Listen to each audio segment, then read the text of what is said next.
Somebody said to me just a few minutes ago, I can't wait to hear what you're going to say tonight. I said, so am I. But I've been asked to speak on neither oldest nor best. And well, you've heard the book. Brother Brown has been so gracious to promote the book. But just a review, I think most of you here tonight are up to speed on the basics. I know there's some teenagers and some church people here tonight. But all of the modern language Bibles have one thing in common, or let me rephrase that. Virtually all of the modern Bible translations have one thing in common, and that is they're translated from a different text than the King James Bible. And there are scores and scores. Somebody said 1,000 different English translations.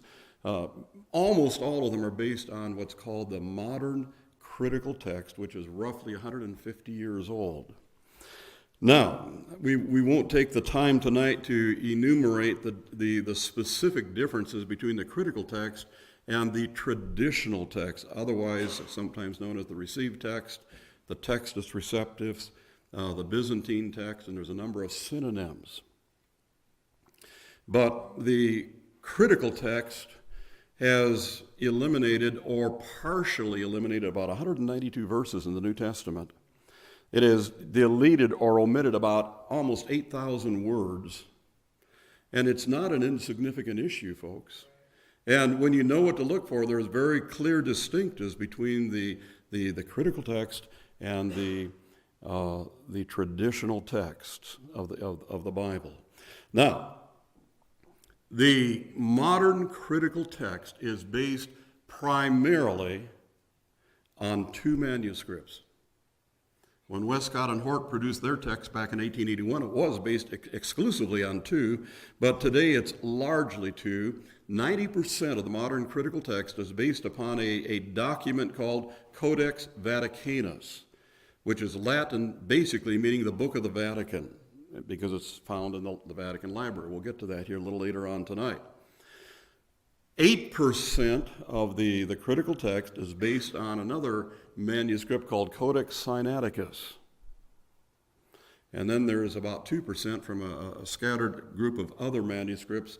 And another name for the critical text is the eclectic text because it's based on a variety of manuscripts. But principally, 98% is based on Vaticanus and Sinaiticus. And that is what I want to talk about tonight. As you know, the mantra of all the modern Bible translations for the last 40 years roughly, give or take, the mantra has been that these new modern Bibles are based on the oldest and best manuscripts. The conventional wisdom, the conventional history has been that Vaticanus and Sinaiticus were prepared in the first part of the 4th century, somewhere between 331 up to maybe as late as 350, maybe even 325 AD. And the basic theory of the critical text is that because these two are allegedly, and I'm supplying the word allegedly, but because these two manuscripts are the oldest, that therefore they are closest to the originals, and we therefore must weight them as more important than the 99% other manuscripts which support the traditional text. And so the whole theory of modern Bibles is that they are based on the oldest and best manuscripts. We've all heard that. I have a Scofield Bible here in my hand, and Dr. Scofield had that position. And of course, you go back 50 years ago, and almost all fundamentalists had that position because it was the conventional wisdom. We don't have time to go into all that tonight. But from Scofield to the present, the mantra has been oldest and best. Dean Burgon, 150 years ago roughly, demonstrated that those manuscripts are not the best. And those of us who have been studying this subject now for the last several decades, we all know that they are not good manuscripts. They are full of problems internally, not only in doctrinal issues and diminishing particularly the person of the Lord Jesus Christ, but they are corrupt manuscripts from all the crossovers and overwriting and corrections that are made on them. They just are not reliable. But in the last several years, and by the way, I am not the first guy to come up with this. In the last several years, I'm one of the first to do a book on it, though there was another brother in England who produced a book before I did. But in the last several years, there have been a number of folks who have come to the conclusion that the modern critical text is neither old. It was not produced in 325 or 331 or whatever in the 4th century, but rather they are of, in particularly the case of Sinaiticus, very recent origin, and thereby and therefore are fraudulent to what they are purported to be. Now, so let me tell you the story tonight. Some of you have read the book and you're aware of it. Back in 1838, there was a man in Greece by the name, a young man, by the way, a man in Greece by the name of Constantine Simonides. Constantine Simonides was reared on and about Mount Athos, which is near Thessalonica. Americans call it Thessalonica, but the Greeks call it Thessalonica. Mount Athos on near Thessalonica, was where the majority of the Greek scriptoriums have been for the last 1,000 years. Scriptoriums is where the scriptures were copied prior to the advent of printing. And Erasmus, of course, his major contribution was that he put the received text into print. He did not create it, he just put it into print. And it went from there. Prior thereto, it was all hand-copied. Well, anyway, Simonides grew up there. He was a Greek. He knew classical Greek, he knew Koine Greek, he knew modern Greek. He was a Greek. Moreover, he was a paleographer. That is, he was expert in textual analysis of the letter forms and in reproducing the text. And so in the year 1838, the leadership there at the monastery on Mount Athos, to which he belonged, requested him to produce a complete copy of the Bible. This included the Old Testament. To complete a copy of the Bible in the old Koine Greek, which was called uncial characters, uncial writing. Today we'd call that all uppercase or capital letters. And in that era is when, and that's why Tischendorf would later date it that old, because that was when uncial writing was the vogue, was the primary way of writing the Greek language. And so in 1838, the latter part of the year, Simonides sat down at the project to copy the Bible into a fresh manuscript in uncial characters. Now his motive was this. The monastery to which he was a part of there on Mount Athos, and there were a number of them, but the monastery of which he was a part was seeking to present this new copied Bible to the Tsar of Russia in St. Petersburg, Russia. And the motive was the Tsar of Russia, the Greek church and the Russian church, the Greek Orthodox and the Russian Orthodox, were often colleagues and collaborated together and were relatively close in their doctrine and so forth. And the purpose was to present it to the Tsar so that they hoped he would donate funds for their monastery to buy a printing press. And so Simonides set out. It took him a little over a year, around 18 months, to produce this copy of the Old Testament in uncial characters, uppercase letters. But he did it in haste. He completed it in 1840. He did it in haste, and he made quite a few mistakes. And therefore, his uncle Benedict, who was I forget the title, but he was the head man of the monastery there, went back and made many corrections. And you look at a copy of Sinaiticus today, it's full of corrections. And there were others there on the monastery staff, another scribe and calligrapher, who likewise made numerous corrections. And because of the numerous corrections which were made, they therefore consider the project to be a failure. That is, insofar as giving it to the Tsar of Russia as a gift. It therefore made its way to a place called St. Catherine's Monastery, which was a Greek Orthodox monastery. It made its way to St. Catherine's Monastery at the foot of Mount Sinai in Egypt. And there went into the library. Well, you all know the story, how that in 1844, Constantine von Tischendorf, a German rationalist, and let me just hit the pause button and get off on a sidebar here. Tischendorf was a German rationalist. He was a liberal Lutheran. And he was a young man also, 28 years old when he began this quest.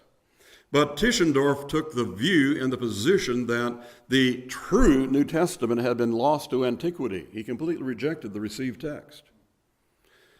And because it had been lost to antiquity, therefore he took it upon him as his life mission to, by finding ancient manuscripts in the Middle East, to reconstruct the New Testament. Well, folks, I have an announcement to make.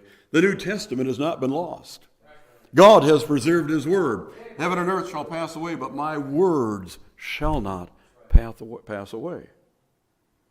But he was a liberal, and so he set out to reconstruct the New Testament by searching several monastery libraries, places of ancient documents in the Mediterranean world. And so in 1844, he went to St. Catherine's Monastery. We have all heard the story, how that in going to the library, that he noticed an old document in a wastebasket ready to be burned. You've all heard that. We've all been taught that. That is the conventional wisdom. Well, in all likelihood, that never happened. And in all likelihood, Tischendorf stole a portion of that ancient manuscript from the library and made up that story to cover his tracks. And the authorities at the Greek monastery to this day say that it was never, such as Tischendorf said, found in a wastebasket ready to be burned. Why in the world would people in a library burn an ancient manuscript? The logic doesn't wash. Well, he took 43 leaves, that is pages, that would be 86 pages, 43 leaves, and took them back to the University of Leipzig in Germany, which was his alma mater, and placed it in the library there. He called it Codex Augustinus Frederico. Very prestigious, highfalutin name. It simply meant the book that was dedicated to his patron, Augustus, or Frederick Augustus, I should say, who was the Prince of Saxony, Germany. And so a portion of it went to the library at the University of Leipzig. In 1852, now 8 years later, Simonides happened to visit the library there at St. Catherine's. And he noticed his manuscript that he had produced. And he was puzzled as to why it now looked older than it did when it was just several years earlier. Couldn't quite understand that. It looked like it had been washed with lemon juice and herbs to make it look older. They attempted to make it look older. It didn't work very well, as we'll see here in a few minutes. But he took note of that. And this was all in later correspondence and historical records. Well, meanwhile, in 1859, time is marching on, Tischendorf returns to the monastery there at St. Catherine's and wanted to get the rest of the manuscript. The monk said no. And he went to their superiors, and they said no.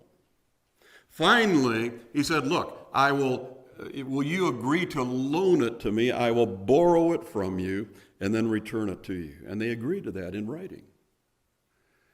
But history has shown he had no intention of returning it. Once again, he basically stole it, the remainder of the manuscript. And that was sent to St. Petersburg, Russia, and presented to the Tsar of Russia, who gave Tischendorf, there's two Constantines here, it's easy to get them mixed up, but gave it to the Tsar of Russia, then gave Tischendorf the rights to publish it. And so he collated the portion there at Leipzig with the portion at St. Petersburg, and produced a facsimile document. Now, when I say facsimile, it's not modern high digital reproduction, folks. It was rather crude 19th century printing. But it was basically the text of Sinaiticus. And he took this collated facsimile, and it quickly wound up in the hands of the renowned Westcott and Hort in London, who were already working on their what would become known as the Westcott and Hort text. Well, meanwhile, in 1860, another year later, Simonides visited England. And he was a man to this point who was highly regarded all across Europe, I should say, as an expert on ancient documents. He was considered a man virtually without peer in his knowledge and his erudition on Greek texts, particularly from the ancient world. That was soon to change very quickly. But in 1860, Simonides in England saw that facsimile copy of his, what came to be known as Sinaiticus. And he said, wait a minute, hold the phone. That's in the Greek, by the way. He said, I created that back in 1940, 20 years ago. That's not an old document. That's not 1,500 years old. I did that. Well, that made its way to, among other people, Dr. Hort, who went public in the newspapers of England. I think it was The Guardian, which is still a major newspaper in England today, and basically said, this guy is a liar. And being so demeaned in his character, Simonides then sent a letter to, I believe it was the Guardian newspaper. It's in the book. I'm winging it here tonight, folks. But sent a letter to the Guardian newspaper saying, look, this is what really happened. And he presented in a fairly long letter the details, largely what I shared with you tonight, that he produced this back in 1840. And that produced a flurry of letters to the editors of several major British newspapers. It was no secret now. This was out in the open. I mean, it was on the evening news every night, as it were, in the British press.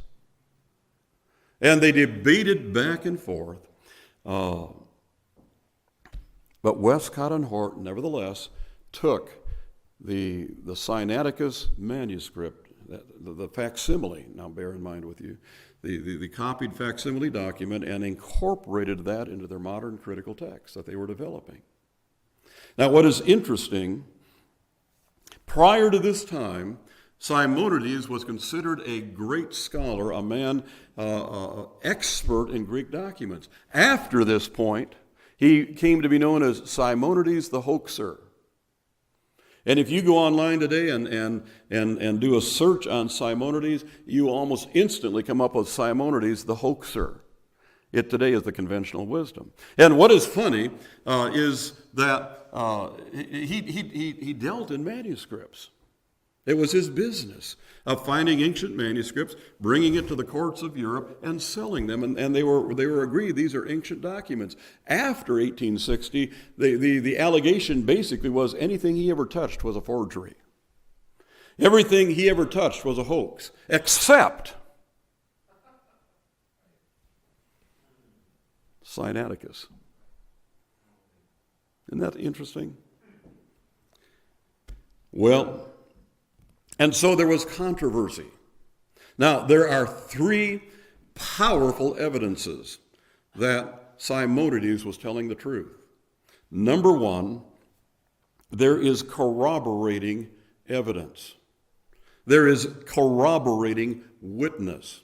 A man by the name of Callinicos, another Greek scholar, said, I saw Simonides producing this document. Eyewitness. And there were others who corroborated Callinicos. The Tischendorf and his subordinates said, he just made up this Callinicos stuff. But there is very clear historic corroboration that Callinicos was a real person and that he was accurate in corroborating what Simonides had said. And again, this was very much in the British press. But not only was there corroborating witnesses, but there also is very powerful forensic evidence. That is physical evidence. Now, an ancient document going back to the 4th or 5th century, by virtue of its age, will be oxidized. And we think of oxidation today often in the terms of iron, and it becomes rusty. Well, the documents were not iron, obviously. They were produced usually on parchment, which was an animal skin, but nevertheless, it was the essence of paper. It was high-quality paper, not made of paper or wood fiber, but of animal skins. But other ancient documents, for example, Codex Beza, which was owned by Theodore Beza of the Reformation. Codex Beza, you can go online to the British Library, and they have high-definition digital photographs that you can look at, and it is clearly oxidized. That it is tan, probably almost the color of this pulpit. You can go online and look at Codex Alexandrinus, another Alexandrian manuscript. It too is oxidized. It's brown. It's almost bronze in its coloration. And you can do this online, brethren. You go online and look at Sinaiticus. It's not bronze. It's not tan. It's white or off-white.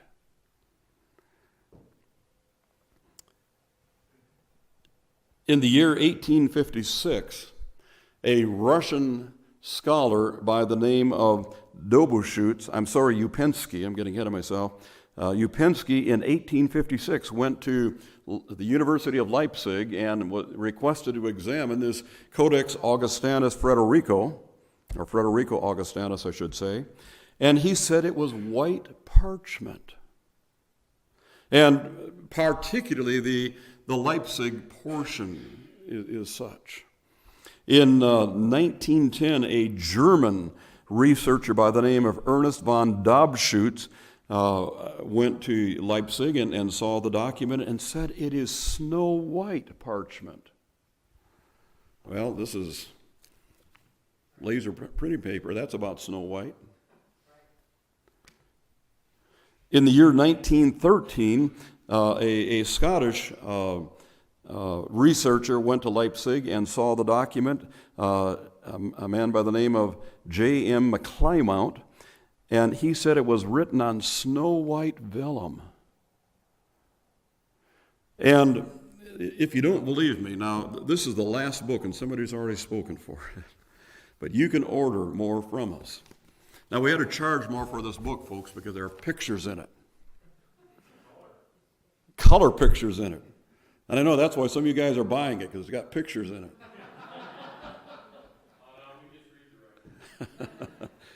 Well, I'll tell you what, a picture, they say a picture's worth 1,000 words. And people have read this book, and some of it goes over them. You know, it gets somewhat technical, though I've tried to put it in on a level where people can understand it. But when they come to the picture pages, folks, it says it all. Here is a picture of Codex Sinaiticus. I don't know if you can see it clearly out there. It's rather bronze in its appearance. Here's these incidentally are all digital, high-definition photographs, all of them by the British Library. It's all from the same source with the same equipment, the same lighting. It's all standardized to that degree. Here is Alexandrinus. Again, it's bronze in its color. Here is Sinaiticus. And you probably can't see it clear, but it's white. Maybe not Snow White anymore, because they did attempt to doctor it.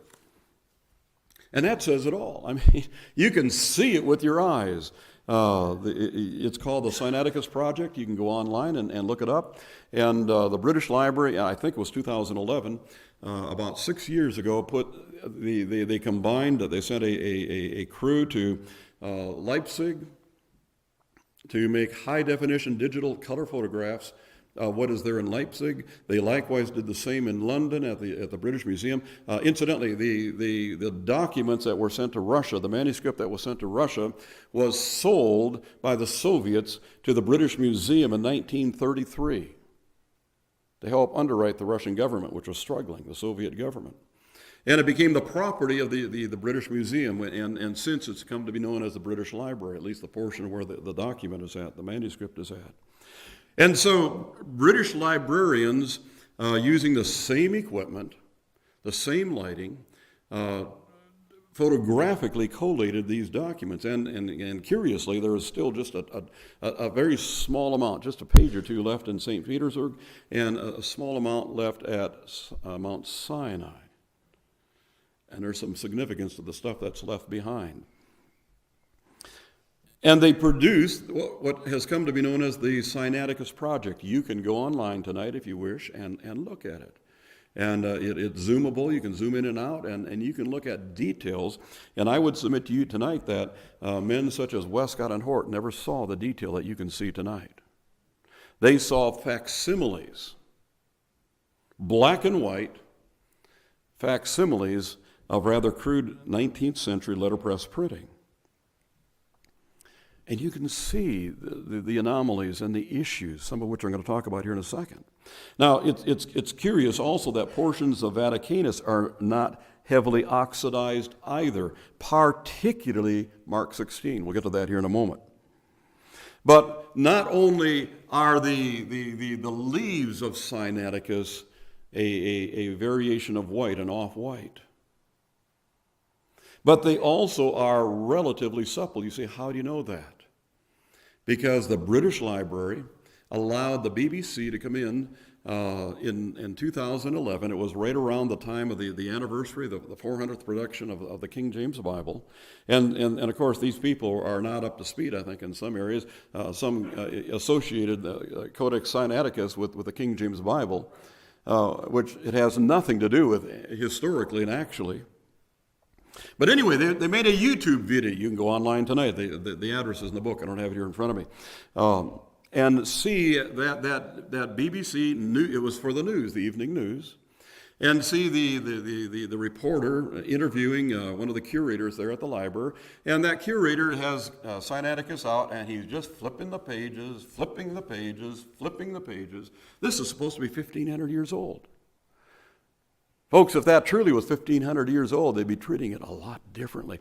And the fact of the matter is, the British Library openly and candidly admits that the condition of this manuscript really doesn't fit the age that it is supposed to be.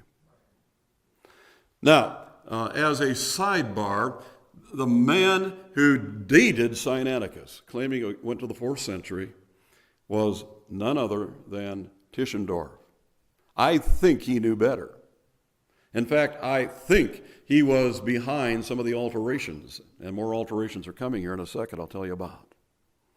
But all this dating, the allegation that it is old goes back to one man, and that is Tischendorf. Well, not only is there the color of the the document and the suppleness of the document, but there are wormholes in the document. And that's to be expected in an old document. Truly, they're bookworms. But here's what's interesting. In some places, the text goes around the wormholes. And if it truly was an ancient document, the wormholes would go through the text. But Simonides, as he was working on a relatively recent document of parchment, there were some wormholes in it, and he worked around them. And once again, it mitigates against the idea that it's ancient and rather supports Simonides in his account. But here is another interesting thing.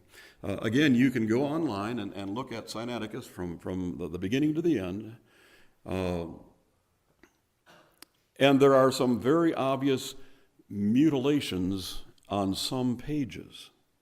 Incidentally, shortly after the BBC did their account and the celebration of the 400th anniversary of the King James Bible, a publisher, Hendrickson Publishers, which is a quote unquote Christian or religious publishing house out, I think it's in Massachusetts, they were allowed to likewise photograph page by page by page with high definition digital photography the entire Sinaiticus document, the entire manuscript that exists.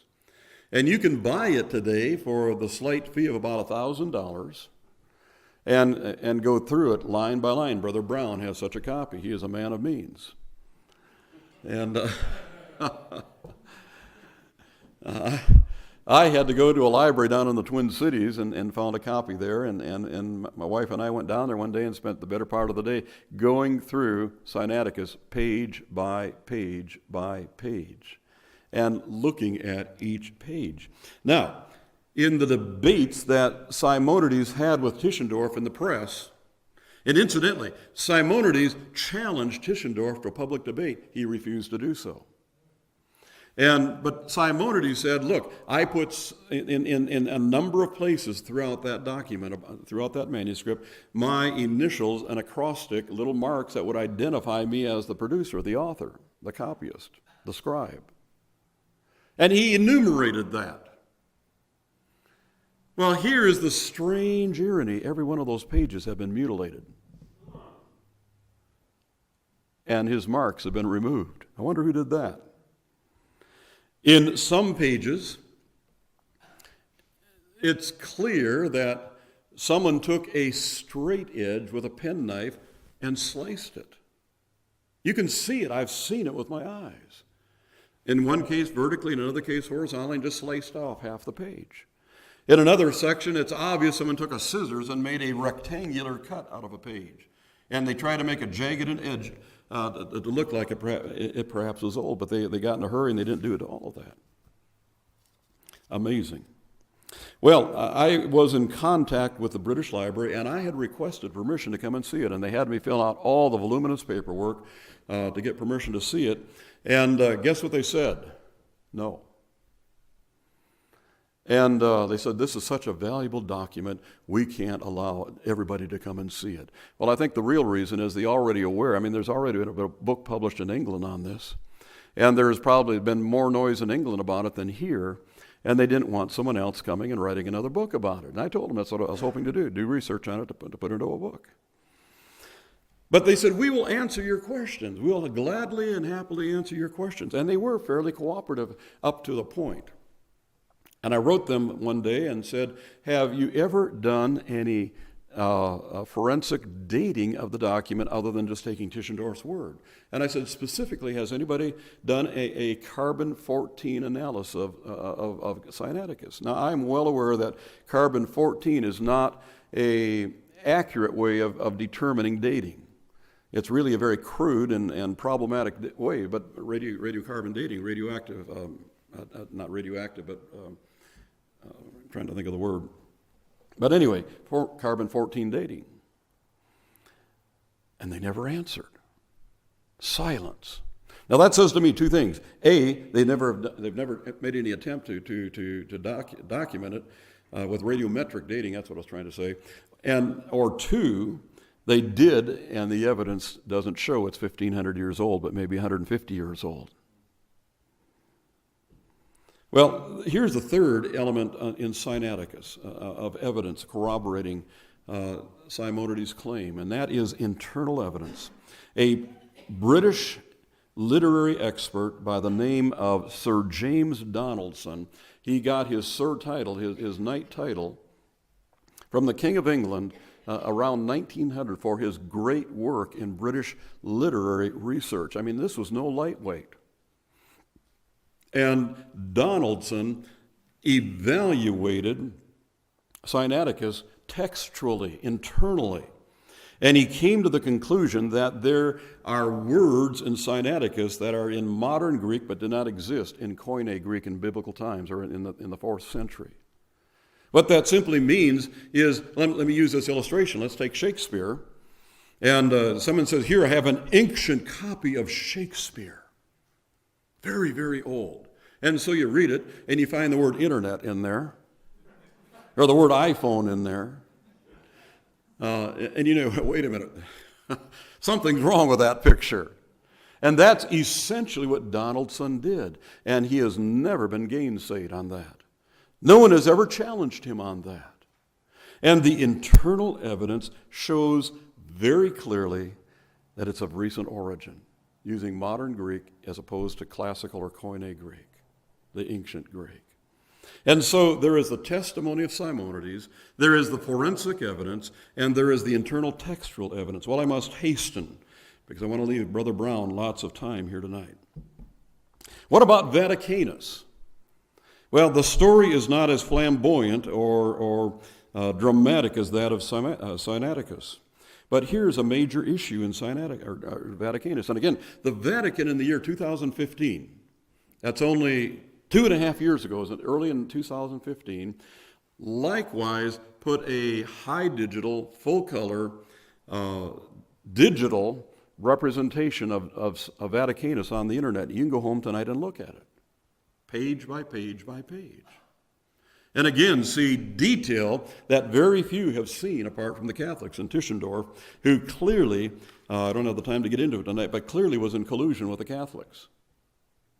But here is the thing that struck me as I went through Vaticanus, and that is every biblical book of Vaticanus begins with what printers call an initial drop cap. You say, what's that? Well, it's a large letter at the beginning of a book, of a document. Many Bibles, today my Bible has a drop cap at the beginning of every chapter. Now, it's not a fancy one, but these are fancy, full-color drop caps that are, when you look at it carefully, it's integral to the text. That is, they were produced at the same time that the text was produced, was copied. What's the problem with that?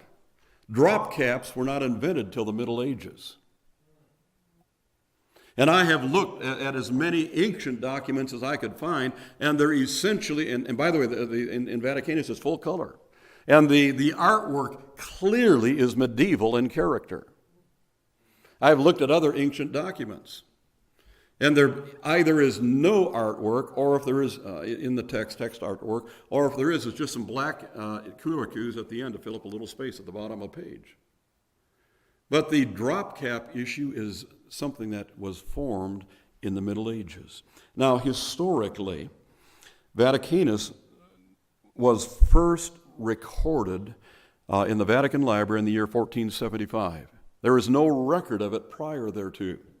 Moreover, the first historical record of anyone consulting Vaticanus was when Erasmus inquired of it in the year 1521. How much time do I have, Brother David? Still got another 12 minutes. Okay. Well, let me just quickly touch on the last 12 verses of Mark. I think we all know that they're missing, or at least they are not there in Sinaiticus and Vaticanus. Did you know that the only two manuscripts in the world that are missing the last 12 verses of Mark are Sinaiticus and Vaticanus? Even the other Alexandrian manuscripts have them. And our time is running and it gets pretty complex here, but it's clear when you look at the documents that they purposefully were omitted. In fact, there's every degree of evidence that the same person who did Mark 16 in Vaticanus is the same person who did Mark 16 in Sinaiticus. And they, in fact, were omitted. Now, a book, modern day books, this book is, and most printers today do books in what are called 16-page signatures. They are, and then it's all sewn together in a hardbound book, 16 pages. In ancient times, they were called, or not ancient, but biblical times, even medieval times, they were called quires, Q-U-I-R-E-S. And there is evidence, I don't have time tonight to get into it, that the quire, the Q-U-I-R-E, of Mark 16 in both Vaticanus and Sinaiticus have been inserted, missing the last 12 verses of Mark 16. The same person did that. Isn't that interesting? Now, what's the last 12 verses of Mark 16 deal with? Well, you know what it is, it's the resurrection. Rationalism, higher criticism, took the position that the original gospel was Mark, and the other gospels were knockoffs from it, offshoots from it. And the premise is the real gospel, Mark, does not have the resurrection.